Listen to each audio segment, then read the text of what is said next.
Very happy good morning to all the students. Today we are going to start our Hindi subject chapter second छोटा जादूगर। छोटा जादूगर जो chapter है वो हमें ये बताता है कि कितनी भी कठिन परिस्थितियाँ हों, अपने जीवन का जो सफ़र है वो कभी नहीं रुकता है, वो चलता रहता है। इस चैप्टर का मैं आपको थोड़ा सा समरी बताती हूँ कि इस चैप्टर में एक जादूगर होता है, छोटा बच्चा होता है जो जादू दिखाता है, और उसके पिता देश की आज़ादी के संबंध में जेल में चले आते हैं, और उसकी एक बीमार माँ है, वो उसका इलाज कराने के लिए गली गली में जादू दिखाता है और अपनी बीमार माँ का इलाज करवाता है। तो वो कहता है कि इतनी कठिन परिस्थितियाँ यदि उसके पास है फिर भी उसका सफ़र थमता नहीं है, वो आगे निरंतर चलता रहता है। एक छोटे से बच्चे की ये कहानी है।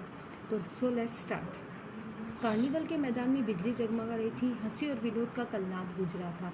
उस छोटे से फव्वारे के पास जहाँ एक लड़का चुपचाप शरबत पीने वालों को देख रहा था। उसके गले में फटे कुर्ते के ऊपर एक मोटी सी सूत की रस्सी पड़ी थी और जेब में कुछ ताश के पत्ते थे। उसके चेहरे पर गंभीरता के साथ धैर्य की रेखा थी और जेब में कुछ ताश के पत्ते थे। उसके चेहरे पर गंभीरता के साथ धैर्य की रेखा भी थी। मैं उसकी ओर न जाने क्यों आकर्षित हुआ। उसके अभाव में भी कुछ समझौना थी। मैंने पूछा, क्यों जी, तुमने यहाँ क्या देखा? मैंने सब देखा। यहाँ चूड़ी फेंकते हैं, खिलौने पर निशाना लगाते हैं, तीर से नंबर छेदते हैं। मुझे तो खिलौनों पर निशाना लगाना अच्छा लगा। जादूगर तो बिल्कुल निकम्मा है, उससे था ताश का खेल तो मैं दिखा सकता हूँ, उसने बड़े जोश से कहा। उसकी वाणी में कहीं रुकावट न थी। मैंने पूछा, और उस पर्दे में क्या है? वहाँ तुम गए थे?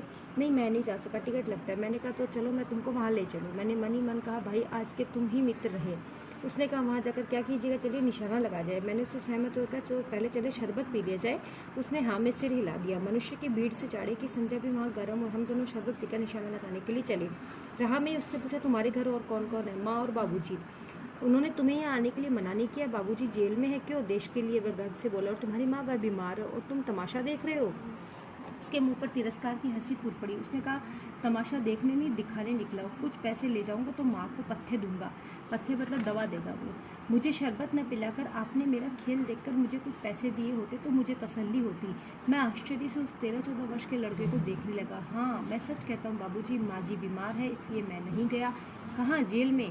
जब कुछ लोग खेल तमाशा देखते ही हैं तो मैं क्यों न दिखाकर अपनी माँ की दवा करूं और अपना भी पेट भरूं। मैंने दीर्घ निश्वास लिया। चारों ओर बिजली के लट्टू नाच रहे थे। मन व्यग्र हो उठा। मैंने उससे पूछा, अच्छा चलो निशाना लगाया जाए। हम दोनों उस जगह पहुंचे जहाँ खिलौनों को गेंद से गिराया जाता था। मैंने 12 टिकट खरीदकर उस लड़के को दिए। वह निकला पक्का निशानेबाज। उसकी कोई गेंद खाली नहीं की। देखने वाले दंग रह गए। उसने 12 खिलौनों को बटोर लिया, लेकिन उठाता कैसे? कुछ मेरे रुमाल में बांधे, कुछ जेब में रख लिए। लड़के ने कहा, बाबूजी आपको तमाशा दिखाऊंगा, बाहर आइए, मैं चलता हूँ। वह 9-2-11 हो गया। मैंने मन ही मन कहा, इतनी जल्द आँख बदल गई। ये देखिए, ये यहाँ तक ही आज हम पढ़ेंगे। इसमें बताया गया कि एक छोटा सा बच्चा जो है उसे लेखक मिलते हैं और लेखक किस तरह से उसे एक मेले में मिलते हैं। उससे पूछते हैं कि वो छोटा जादूगर जो है वो तमाशा दिखाने आता है और किस तरह से वो निशाना लगा करके कुछ चीज़ें बटोर लेता है, खिलौने। और इतना सा है हम आज पढ़ेंगे, और बाकी का जो चैप्टर है, रिमेनिंग पार्ट है हमारे चैप्टर का, वो हम टुमारो पढ़ेंगे। Your today's homework, I am giving you some book exercise, so do in your book, do in your book, if you purchase your book, do in your book। प्रस्तुत अध्याय के लेखक कौन है? तो इसके लेखक है जयशंकर प्रसाद। छोटा जादूगर जादू क्यों दिखाता था? अपने माँ के इलाज के लिए। लेखक छोटे जादूगर से नफरत करने लगा। क्यों? लेखक उसे धोखेबाज समझता था। लेखक को छोटे जादूगर पर दया क्यों आई? जब छोटा बच्चा माँ का इलाज करवाता था। निम्नलिखित शब्दों का प्रयोग करके वाक्य बनाने हैं, ये आप यहाँ से बना लीजिएगा। फिर खाली स्थान है और उसके बाद निम्न शब्दों के बहुवचन रूप है वो लिखने हैं आपके, और ये लास्ट है विलोम शब्द और पर्यायवाची शब्द। Thank you.